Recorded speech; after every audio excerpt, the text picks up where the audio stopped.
Prezados colegas, professores, tutores, nós somos alunos do curso de Pedagogia do Polo de Teófilo Otoni, do Instituto Federal do Norte de Minas Gerais. E estamos aqui para apresentar o seminário da disciplina de Prática de Ensino 2, Construção de um Olhar Crítico e Reflexivo frente à Realidade Educacional. Nosso professor é o Flávio Araújo Vieira. E o nosso grupo é composto por Betânia, Dalila, Isabel, Carla, Marilúcia, que sou eu, Sérgio e Solange.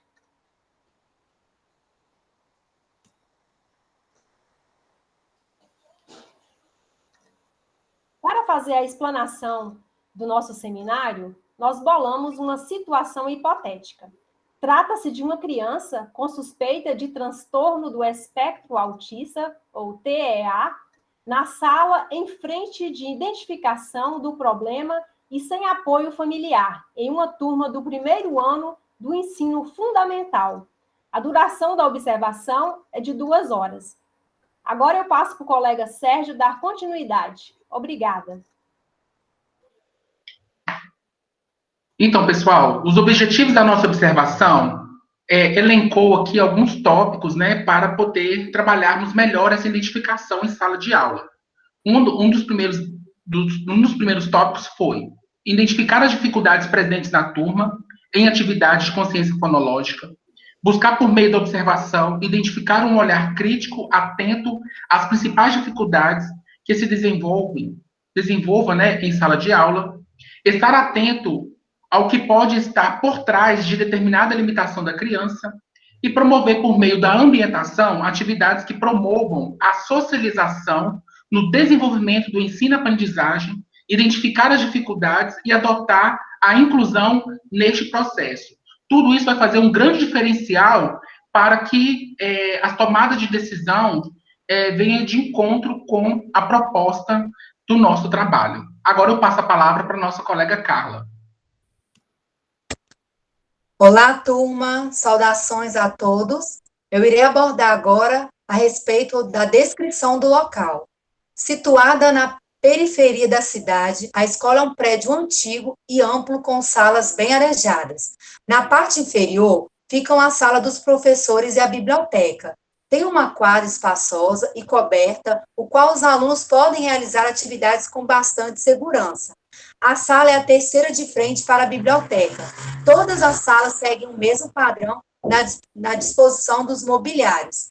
A turma tem, ao todo, 26 alunos, sendo 10 meninos e 16 meninas.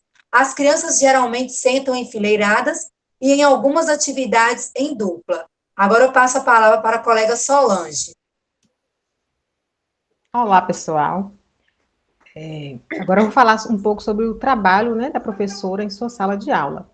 Ela preparou no seu plano de aula, em seu plano de aula, ela propôs a trabalhar com seus alunos a consciência fonológica, né, com a utilização de parlenda, né, que são rimas cantadas. E a apresentação, nessa sua apresentação em sala de aula, ela passou um curto vídeo, né, de palavras cantadas, e formou um grupo de 3 pessoas.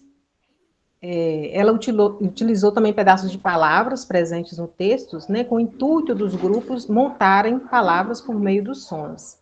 Ela, em toda a sua aula, ela esteve muito atenta aos seus alunos, né, passando sempre em volta dos grupos, né, para tirar possíveis dúvidas.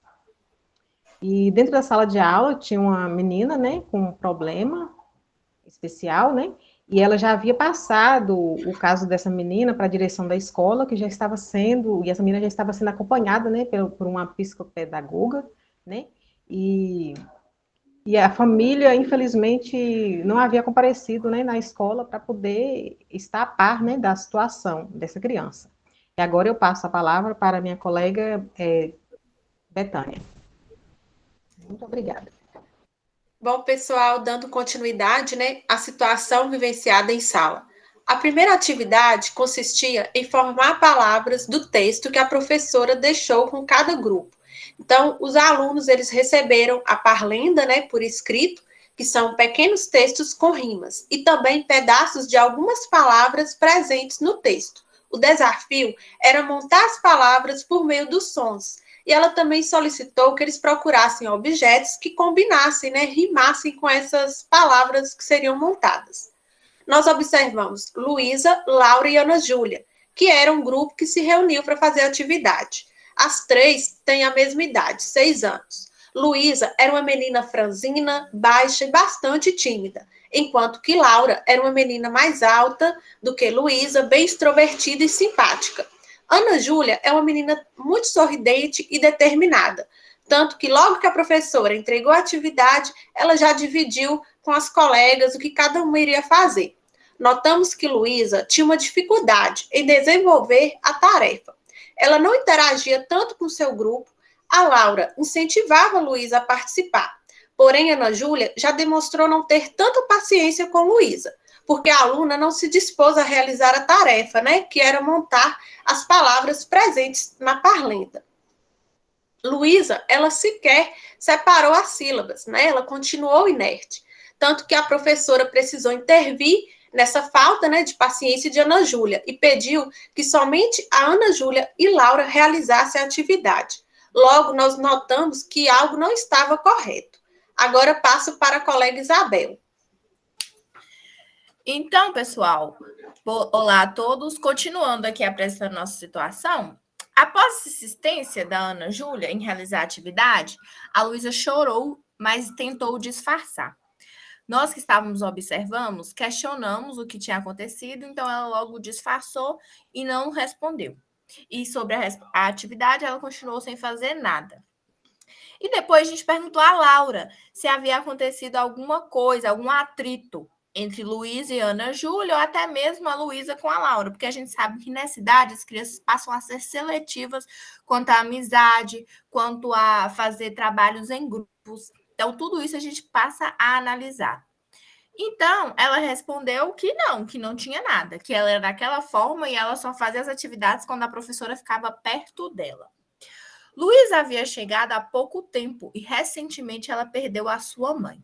Quem era responsável por ela era sua avó e o seu pai, que dentro de 10 meses que ela foi inserida na escola, algumas, assim como nós levantamos esses questionamentos sobre as atitudes dela, a escola também já tinha feito. E os pais foram convocados e não compareceram. Nem nas reuniões de escola compareceram. Então, nós ficamos intrigadas com essa situação a respeito do comportamento dessa aluna e também das atitudes da professora diante disso. Então, nós observamos horas a mais. E aí, nós acompanhamos uma outra atividade que a professora realizou, que chama Bingo das Sílabas. Cada aluno recebia uma cartinha com as sílabas, por exemplo, PA, BE, CA, DI, LAVO, apenas 6, para não ficar muito extenso, porque já era aplicado no final da aula. E aí a professora falou que ela aplicava com frequência essa atividade, para trabalhar, né, esse processo silábico dos alunos e também o fonêmico. E Luísa não prestava atenção de jeito nenhum. Ela sorria, ela imitava os gestos da professora, mas não pegava nem o que era ou era um feijão ou um botãozinho para colocar em cima das sílabas que a professora ia ditando, não participava de nada. Então, pessoal, nós concluímos que o diagnóstico do autismo em meninas é um pouco mais difícil de diagnosticar. E além de não interagir, Luísa também tinha outros comportamentos que poderia ser característica do transtorno do espectro autista. Ela imitava os comportamentos de alguns colegas, ela tinha dificuldade de concentrar, nós observamos nas duas atividades, e ela falava algumas palavras aleatórias, sorria assim, aleatório, e não enquadrava nada com o conteúdo que estava sendo trabalhado. Notamos que a professora ficou de mãos atadas e teve que continuar essa aula de acordo com o planejamento, mesmo que Luísa tinha suas devidas necessidades de aprendizagem e desenvolvimento em sala de aula. A professora, sempre que podia nas atividades, chegava próximo e tentava estimular a Luísa a participar, já davam as respostas prontas, ajudava ela.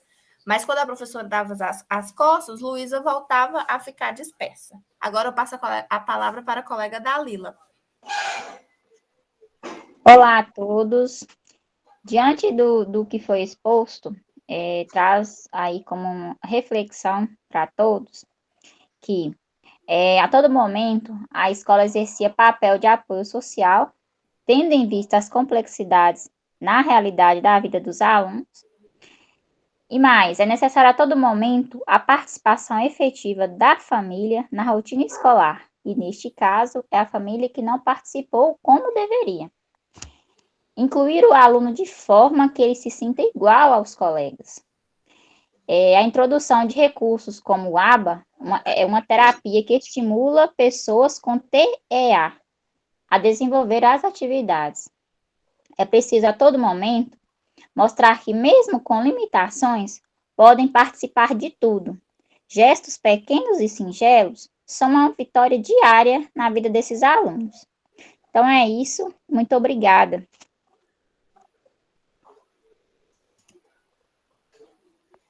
São as referências. Agradecemos a atenção de vocês.